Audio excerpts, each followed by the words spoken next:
What is mind management? You cannot manage your mind like the way you manage your time.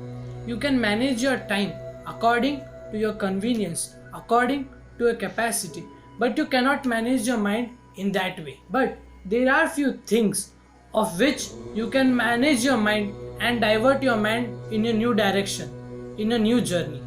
Today, I am going to show you two such techniques by which you can divert your mind in a new journey, a new destination. The very first step of the diversion is avoid.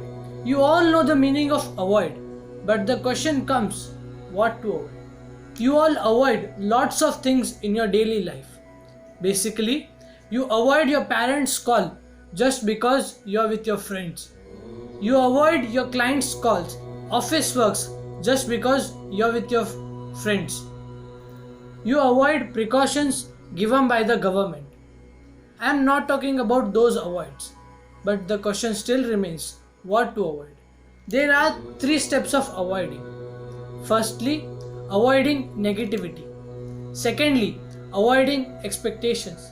Thirdly, avoiding attraction.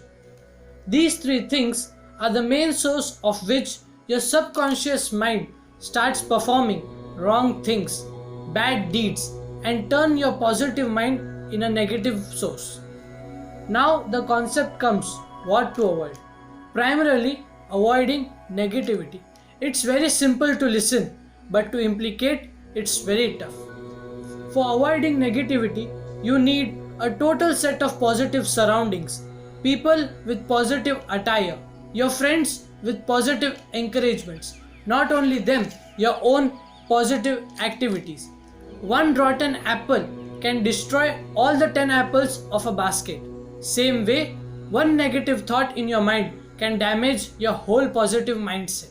If you hold a glass of water for a minute, it's nothing. But if you hold it for an hour, your arms get start paining.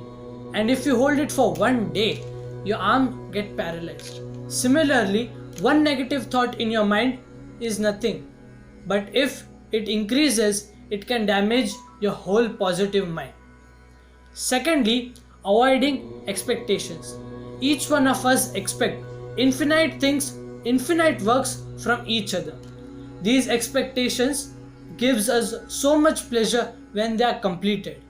And if not, it gives immense shock to a person. There was a man whose salary was just 50 bucks a day. One day, he saw a pamphlet near the road. It was an advertisement of a casino. He went there and he started playing. Luckily, he starts earning more and more. He left his job only to play the game in the casino. But one day, he lost everything. He was left with empty pockets.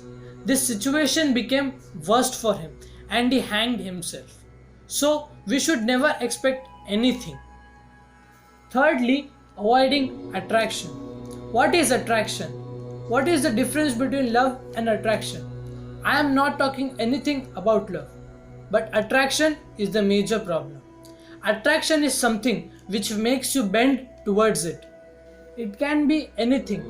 For a fraction of a time, attraction remains and goes away.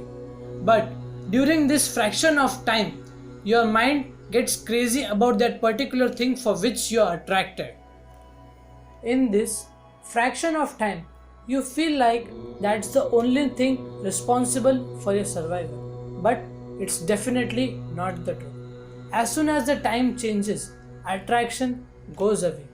Every time when it is an attraction, it will definitely change because attraction is never permanent. A trick to overcome this type of attraction is very simple. Just think what I am having is great enough. It's great from the whole world. One of your friend gets a new phone. You get attracted towards it.